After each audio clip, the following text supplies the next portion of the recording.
The Peloponnesian War by Jalen Bond. The First Peloponnesian War was from 460 BCE to 445 BCE and was fought between the Peloponnesian League, which was Sparta and their allies, and the Delian League, which was Athens and their allies. According to Britannica, the Peloponnesian War was fought by almost all Greek city-states. This war ended in 445 BCE with a peace treaty called the 30 Years' Peace. But according to History Extra, this treaty only lasted for 15 years. In 431 BCE, Sparta suspected Athens of violating the treaty and threatened war. This act started the Great Peloponnesian War, which would last for over 27 years. Soon, city-states began to side with Sparta or Athens. Only after a few months, battles started breaking out. Bloody and gruesome battles were happening all over in Sparta and in Athens. Spartans and Athenians fought in the streets of many towns. Hoplites fell dead in front of houses and on suburban streets. According to the World History textbook, though Sparta had a stronger army, Athens had a stronger navy. Because of their naval abilities, Athens hid behind their walls, ready to fight using their navy. But Sparta sent groups to burn Athenian crops, which decreased Athens' food supply. But the walls around their cities were strong and couldn't be destroyed by the Spartans. This and the sheer amount of fleeing and scared Athenians made many of these cities extremely overcrowded. Sparta attempted to surround certain Athenian cities and cut off their resources, and succeeded many times. But in 430 BCE, shipments of grain entered through the port of Athens like usual. But this grain actually turned out to be tainted and made everyone who ate it sick. But the overcrowded cities made just a small sickness way worse, and it soon became a terrible plague. Since the Athenians couldn't leave their cities and the lack of resources, the plague began to spread very quickly. Over a 3-year period, according to the World History textbook, tens of thousands of people died. This plague began with rashes and headaches, but then led to extreme vomiting and eventually death. In the overcrowded cities of Athens, people fell dead on the streets. This plague led to the death of Pericles, the leader of Athens at the time.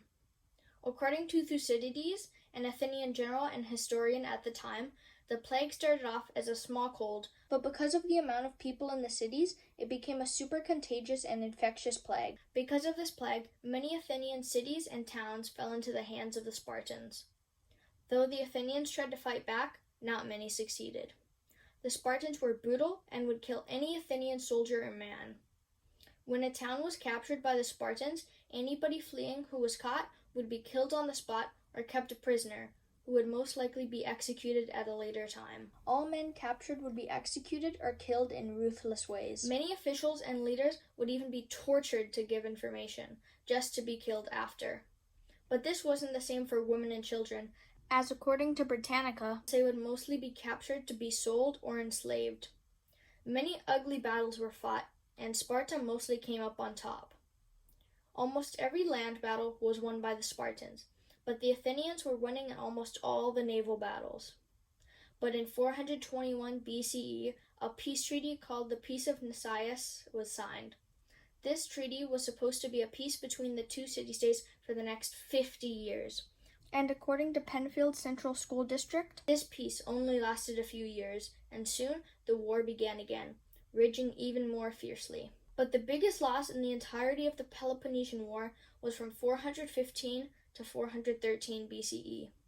Many Athenian leaders and generals led a navy of over 10,000 to Sicily. Syracuse, a city in Sicily, was a Spartan ally.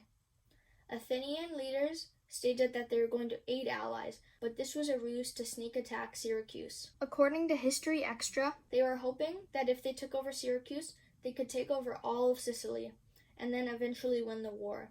But the Syracusans figured this out extremely fast and told the Spartans. So when the Athenian navy was by the coast of Sicily, they were ambushed by the Spartans. The Athenians were not ready at all, and the Spartans were very easily able to destroy the entire Athenian navy. Every last soldier was hunted down and killed. Barely any made it out alive. Many great generals such as Nicias and Demosthenes were killed. But among the some who survived was Thucydides. He said they were destroyed, as the saying is, with a total destruction, their fleet, their army, everything was destroyed, and few out of many returned home. By then, things were looking very bad for the Athenians, with many of their greatest generals and leaders dead, their terribly destroyed navy, and the tens of thousands of Athenian lives lost in the war. According to World History Encyclopedia, Sparta then sided with Persia, and city-states began to abandon Athens and join Sparta. Athenians began fighting among themselves, and mayhem broke loose.